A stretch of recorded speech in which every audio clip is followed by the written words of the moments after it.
Assalamualaikum warahmatullahi wabarakatuh. Salam sejahtera untuk kita semua, teman-teman yang saya cintai. Sesi kali ini saya akan berbicara berkenaan dengan zikir dan tingkatan-tingkatannya dalam pandangan Syekh Abdul Qadir Jailani. Kita tahu bahwa salah satu komponen bagaimana cara kita mengoneksikan diri kita kepada Allah Sang Pencipta adalah zikir, yaitu mengingat Allah yang memiliki beberapa tingkatan. Teman-teman yang saya cintai, kita tahu secara umum bahwa zikir yang paling afdal yang dilafalkan oleh setiap kaum muslim dan mukmin adalah ucapan La ilaha illallah. Ini kita ambil dari sabda Nabi yang mengatakan, afdalu ma qultu ana wa ma qalahun nabiyuna min qabli la ilaha illallah. Yang terunggul apa yang aku ucapkan dan juga diucapkan oleh para nabi-nabi terdahulu sebelum aku adalah ucapan La ilaha illallah. Teman-teman yang saya cintai, zikir ternyata dalam pandangan Syekh Abdul Qadir Jailani memiliki 7 tingkatan. Dari mulai yang disebutnya zikir lisan, zikir nafas, zikir qalbu, zikir ruh, zikir sirri, zikir khafi, dan zikir akhfal khafi. Ketujuh tingkatan itu menunjukkan tingkat terendah sampai tingkat tertinggi. Karena itu pada tingkat yang paling awal yang Syekh Abdul Qadir menyebutnya zikir lisan adalah zikir yang disuarakan dengan suara yang cukup keras sehingga zikir itu berfungsi mengingatkan hati kita yang kadang-kadang melupakan zikir kita kepada Allah Subhanahu wa ta'ala. Sementara zikir nafas, yaitu zikir yang ada dalam diri kita, adalah zikir yang nyaris tak terdengar, yang juga tanpa huruf. Tapi zikir tersebut bisa dirasakan oleh indera kita dan gerakan batin kita.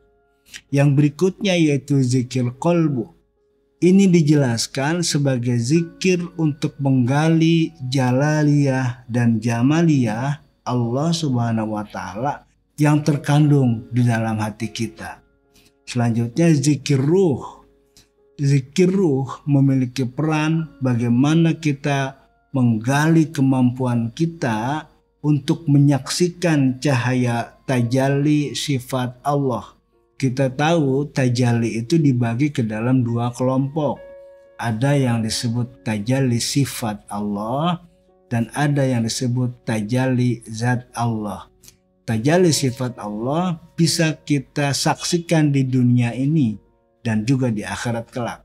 Tetapi tajalli zat Allah hanya bisa disaksikan di akhirat nanti. Teman-teman yang saya cintai, selanjutnya zikir sirri. Zikir sirri ini menurut keterangan Syekh Abdul Qadir Jailani adalah untuk membuka rahasia-rahasia ilahi. Jadi kita tahu sirri, kata sirri itu artinya rahasia. Secara tidak terang-terangan, karena itu tidak ada orang lain yang mengetahui bahwa kita sedang berzikir. Dan ini fungsinya adalah tadi, membuka rahasia-rahasia kegaiban yang berkaitan dengan ilahiyah atau ketuhanan. Yang berikutnya zikir khafi. Kita tahu kata khafi secara bahasa artinya tersamar. Tersamar itu artinya halus, lembut, sehingga orang lain juga tidak bisa melihat dan apalagi merasakannya kecuali yang bersangkutan. Karena itu zikir khafi, zikir yang fokus pada cahaya keindahan zat yang maha mutlak, zat yang maha tunggal. Selanjutnya yang terakhir, zikir akhfal khafi. Jadi ini zikir yang paling tersamar, yang paling tidak bisa diketahui oleh orang lain, dan yang bersangkutan ini memiliki makom yang sangat tinggi ketika yang bersangkutan sudah berada pada makom zikir akhfal khafi. Karena itu zikir ini berfungsi, berperan dan bertujuan untuk melihat hakikat hakul yakin yang tak ada satupun orang dapat mengetahuinya kecuali Allah. Karena itu orang-orang yang berada pada tingkatan akhfal khafi adalah orang yang diizinkan oleh Allah untuk menyaksikan hakikat hakul yakin, yang di situ rahasia-rahasia kebesaran Allah, rahasia-rahasia kemahakuasaan Allah akan bisa disaksikan oleh orang yang berada pada tingkatan zikir akhfal khafi.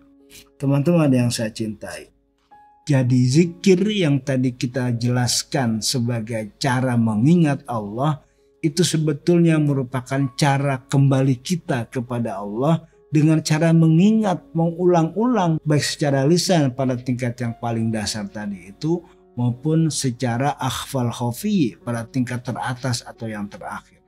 Kesemuanya itu dilakukan dengan cara yang cukup manusiawi dan alami. Apa yang saya sebut alami dan manusiawi itu adalah kemampuan-kemampuan di atasnya itu tidak mungkin bisa dicapai sebelum kemampuan di bawahnya bisa dilakukan.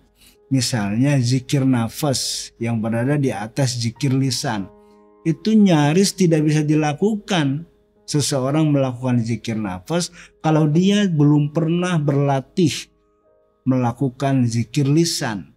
Demikian juga zikir kolbu di atas zikir nafas juga tidak bisa dilakukan kalau seseorang belum membiasakan diri, mengamalkan diri zikir pada tingkat nafas. Teman-teman yang saya cintai, pada hakikatnya setiap kita bisa melakukan itu semua kalau kita mulai berlatih di tingkat yang paling awal, yang paling dasar, yang semua orang bisa melakukannya. Tetapi banyak orang tidak bisa melakukan hal ini, tidak bisa melakukan zikir pada tingkat dasar dan awal ini, sehingga orang yang belum pernah mencoba melakukan zikir pada tingkat awal, tingkat berikutnya, dia akan berpandangan mustahil orang bisa melakukan tingkat zikir pada tingkat misalnya akhfal khafi, tingkat yang paling akhir. Karena tingkatan akhfal khafi itu seolah-olah zikir itu tidak natural, tidak manusiawi. Karena orang melihatnya nggak mungkin ada yang bisa melakukan itu.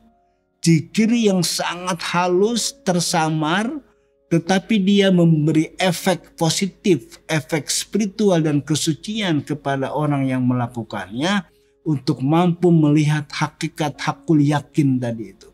Seolah-olah orang yang belum melakukan dan melaksanakan laku lampah zikir sesuai dengan tingkatannya tadi itu, dia akan melihatnya mustahil ketika melihat tingkatan zikir yang paling atas. Karena itu para sufi sering menjelaskan bagaimana mungkin kami bisa menjelaskan bagaimana lezatnya berzikir kepada orang yang belum pernah melakukannya. Hal itu kan mudah saja kita ambil metafor. Ketika seseorang belum pernah merasakan manisnya gula dan asinnya garam, kesulitan menjelaskan hal itu. Karena apa? Karena yang bersangkutan belum pernah berada pada kondisi menikmati manisnya dan asinnya gula dan garam tersebut. Teman-teman yang saya cintai, apa yang saya jelaskan ini semua adalah bukan satu teori, tetapi tingkatan zikir yang tadi dijelaskan itu adalah perjalanan spiritual, adalah laku lampah spiritual yang telah dilakukan oleh orang-orang terdahulu, yang mereka meniti dari tingkat yang paling bawah, menengah dan atas, sehingga mereka mencapai apa yang disebut sufi, yang dalam bahasa lain mereka disebut sahibul wusul. Mereka telah wasil, mereka telah sampai karena dengan ma'rifatnya mereka telah mengenal Allah secara hakul yakin. ada satu hadis yang menarik untuk kita diskusikan ketika kita bicara soal zikir ini, yaitu bahwa manusia dalam hadis ini digolongkan menjadi 3 kelompok. Pertama, ada manusia yang disebut ahlud dunia, dia mengharamkan akhirat. Ada juga orang yang termasuk ke dalam kelompok ahlul akhirat, dan kelompok itu mengharamkan dunia.